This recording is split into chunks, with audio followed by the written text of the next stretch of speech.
One of the most dangerous lies women are taught is this: if someone seems nice, they're probably safe.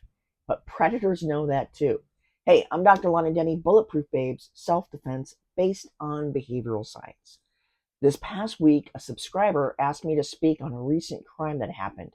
Thanks, Alex, for sending me this. An 18-year-old freshman at the University of California, Santa Barbara, was beaten, strangled, and essayed after she attended a fraternity party and left with a young man she had just met there. Now, since this just happened a few weeks ago, the police are being very tight-lipped about the details, other than she did not know this guy they had just met. So whether she was intoxicated or not, or what her intentions were when she left with him are unknown.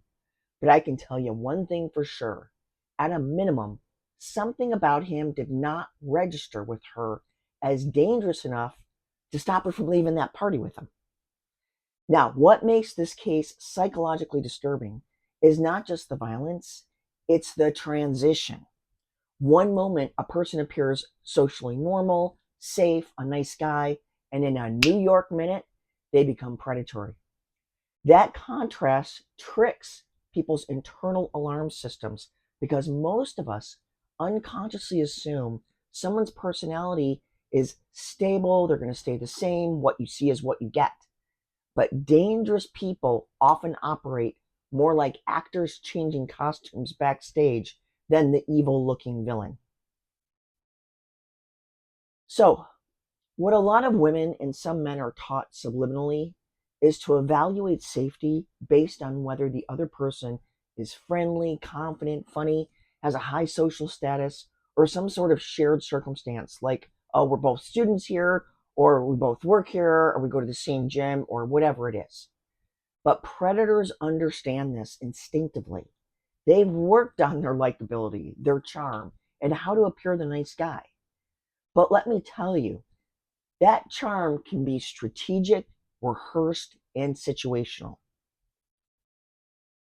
That does not mean all charming people are dangerous. It means that charm should never be mistaken for evidence of good character. Charm tells you someone understands social behavior. It does not tell you if they have empathy or are a good person. Now, think about this. Most people meet each other in a controlled environment, like a party, work, social media, or some sort of group setting. In those settings, people are performing. It's a curated version of themselves. Almost everyone can act civilized for a short period of time, just like almost everyone can act sane for a short period of time.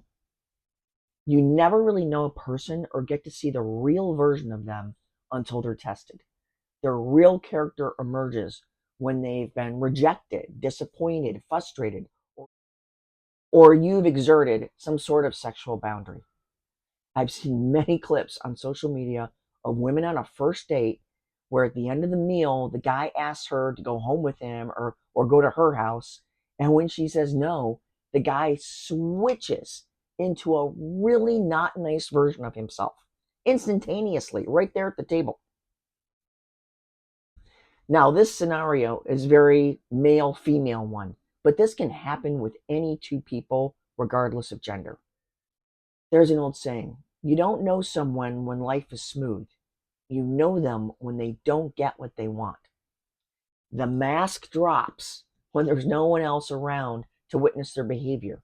You're alone with them, and the environment becomes private. The person didn't change, the environment changed. The social mask, the nice guy mask, was no longer necessary. Here's the other part of this psychological trap. Once you've mentally categorized a person as nice, safe, one of us, the brain resists updating that file, even when there's big red flags appearing. Women especially will override their intuition with rationalizations like, oh, maybe I'm overreacting. Oh, I don't want to seem rude. Oh, he's probably harmless. And I've spoken about politeness conditioning in many of my videos, and this is a prime example of it. Now, I'm not trying to make you paranoid or telling you to trust no one ever.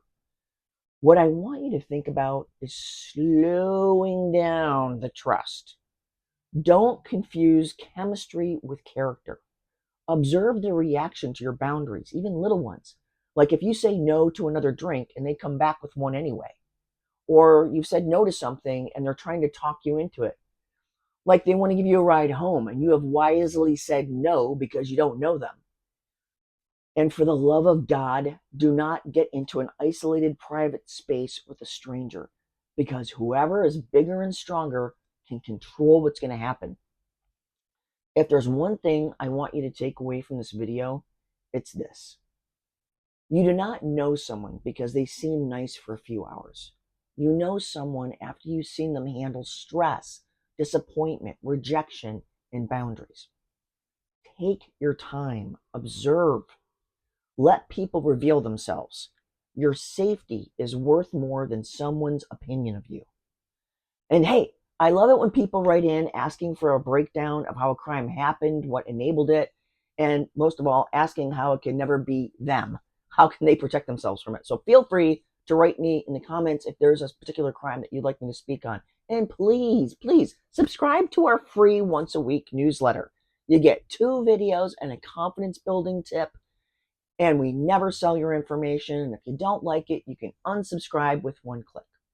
I hope that helps, and I'll see you soon.